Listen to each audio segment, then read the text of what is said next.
practice tough? Let's talk about how linebackers are looking as a group through 4 days now. We got a little bit better today.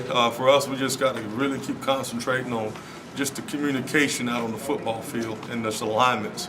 Right now, getting guys with we got some calls where the tight end Sam might go over, some calls where the Will might go over to the calls, and just getting guys comfortable with the calls, and then just getting them to understand exactly what they're supposed to be on the football field. So today was a little bit better than yesterday, but still not quite where we wanted it.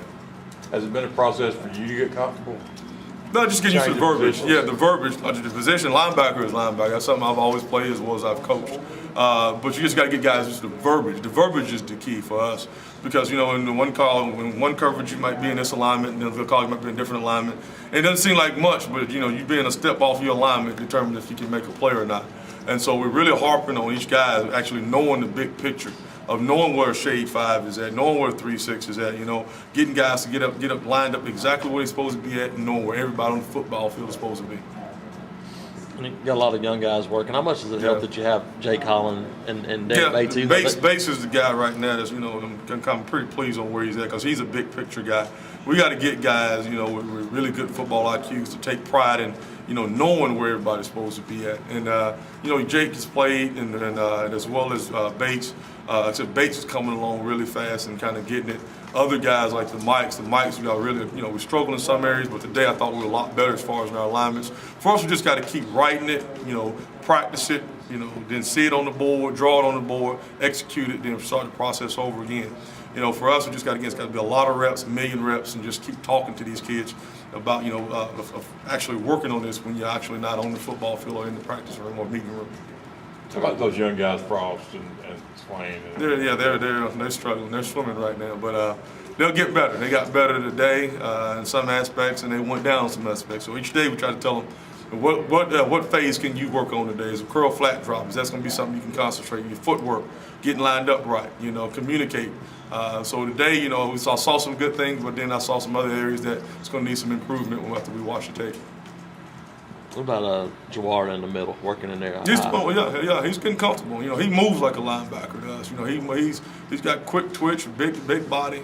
We just got to get him again. We got to get him up to where Jake and Bates are at. But even they're not exactly where we want them at. But we got to get everybody on that same cue. And I think he's doing a good job as far as running around and trying to do what we ask him to do. But to go ahead and take the challenge. Yesterday, I came to my office and he's on the board just drawing up plays, and that's what it's going to take, of actually coming in and watching the tape, being comfortable when you can go on the board and draw up all 11 people on the football field and feel good about knowing where everybody's at. Talk about working with Coach Van Gorder. Yeah, fantastic. Fantastic, because he's a football guy. He's not everything is everything. You can't put everything in the same bucket. Physical guy and holds everybody accountable. Coaches, players, everybody. And so I enjoy that. I enjoy the intensity.